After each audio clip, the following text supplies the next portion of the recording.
tetapi kita semua seharusnya punya kesadaran menjaga NU.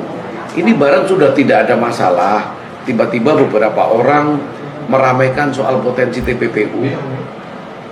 Sesungguhnya apakah motivasi mereka menjaga NU atau... Assalamualaikum warahmatullahi wabarakatuh. Hamdan wa syukranillah ma ba'dah. Selamat bergabung kembali di channel Ponpes Lumbung, teman-teman. Terima kasih sudah selalu support. Mudah-mudahan panjenengan semua diberikan kesehatan, murah rezeki, dan selalu dipermudah dalam setiap urusannya. Ada operasi besar yang ingin menghancurkan Nahdlatul Ulama. Berikut adalah kesaksian langsung dari bendahara PBNU. Kita simak, teman-teman.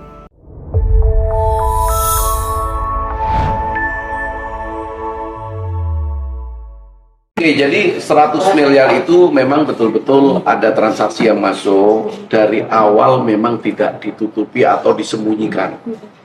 Staf keuangan sudah mencatat, sudah mengetahui, dan saya minta mereka untuk mendokumentasikan. Karena saya sejujurnya sudah mengantisipasi peristiwa seperti ini akan terjadi. Ya, tetapi kenapa waktu itu kita batasi? Karena kita tahu sensitivitas, karena Bang Maming yang sendiri kan sedang kena kasus hukum. Jadi komplikasi yang terjadi hari ini, 3 tahun lalu saya sudah memikirkan. Oleh karena itu kita coba kanalisasi supaya tidak menimbulkan komplikasi atas opini-opini publik yang bisa merugikan NU. Lalu apakah PBNU sebagai institusi terlibat? Ya pasti tidak. Karena ya seperti biasa bendum siapapun di PBNU atau di Bandung NU atau di lembaga yang biasa kan mencari tugas bendum, salah satunya fundraising atau penggalangan dana. Jadi dia mencari uang, memasukkan.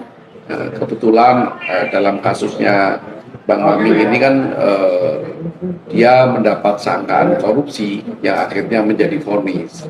Tetapi kita sampaikan bahwa PBNU sama sekali secara kelembagaan tidak terlibat dalam konteks korupsinya, bahkan dalam konteks fundraisingnya pun tidak. Wong saya yang bendahara aja tidak terlibat. Tetapi kemudian ketika masuk kan kita harus mengelola nih, karena apapun ini kan punya potensi yang membuat image NU tidak benar. Jadi kita meminta untuk Bang Maming mengambil sebagian dari dana ini yang akhirnya tidak disumbangkan ke NU. Nah, itulah kemudian terjadi pengembalian dana, dan itu diakui oleh kubu mereka bahwa memang sebagian besar dari dana tersebut diambil kembali untuk operasional Bang Maming sendiri sebagai bendum. Karena kan dia memang menjadi bendum sampai mungkin setelah vonis ya baru dinonaktifkan atau diganti gitu.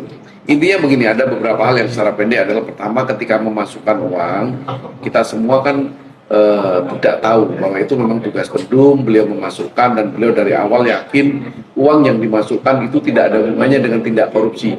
Belakangan kan memang terbukti itu bukan uang korupsi, karena sangkaan korupsi yang kena kepada Maming ini terjadi ketika beliau jadi Bupati 2012 sampai 2018, masuk PBNU 2022. Maksud saya begini, oke, uang masuk tidak ada yang ditutupi dari awal, uang keluar tidak ada yang ditutupi dari awal, tetapi kita semua seharusnya punya kesadaran menjaga NU. Ini barang sudah tidak ada masalah, tiba-tiba beberapa orang meramaikan soal potensi TPPU. Sesungguhnya apakah motivasi mereka menjaga NU atau menggunakan kekhawatiran soal TPPU ini, apalagi sampai level pembubaran PBNU, untuk memenangkan pertarungan opini pada hari ini? Menurut saya seharusnya para pihak jika punya perbedaan pandangan, mari duduk, mari tabayun, mari saling klarifikasi. Kalau ada kesalahan, tunjukkan saja kesalahan apa yang diperbaiki, tapi jangan mengancam apalagi mengorbankan nama baik dan eksistensi NU. Jangan orang-orang itu ada yang mengatakan ini melakukan demi mengamankan NU, tetapi sesungguhnya justru mengumbar informasi yang bisa menurunkan citra NU. Menurut saya begitu.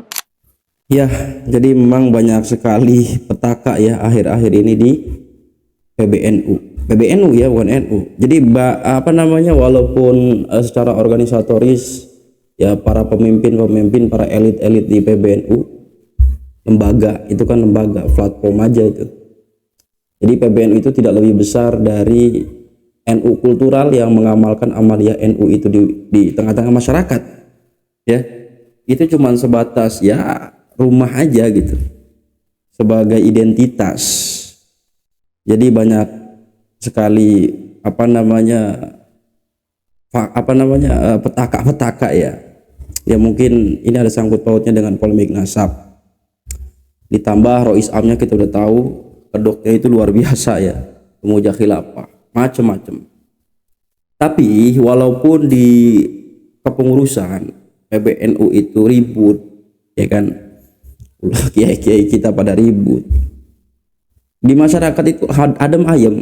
NU kultural, NU akar rumput sih adem ayem, yang tahlilan masih tahlilan, ya, yang ngeriung masih ngeriung, yang kirim doa buat leluhur masih jalan, berkat masih lancar, ya. Jadi gak ngaruh, gak ada ngaruhnya buat NU kultural, masih tetap NU. Ya itulah saktinya NU Nahdlatul Ulama. Makanya gue bilang, kalau pandangan gue, PBNU itu gak jauh lebih besar ketimbang masyarakat NU atau NU kultural yang menjalankan praktek-praktek amaliyah sebagaimana biasanya di tengah-tengah masyarakat gitu. Makanya hati-hati dengan NU akar rumput, NU kultural. Justru NU kultural ini yang selalu menjadi garda terdepan menjaga amaliyah, ya, bagaimana cara beribadah ya yang diajarkan oleh guru-guru kita di pesantren-pesantren. Itu garda terdepan. Ya mudah-mudahan baik-baik saja. Al-Fatihah untuk Hadratus Syekh Hasyim Asy'ari dan muassis yang lain, mudah-mudahan segera pulih dari kesakitan ya. Mudah-mudahan kita berharap ada muktamar yang gantiin itu Kiai Haji Marzuki Mustamar.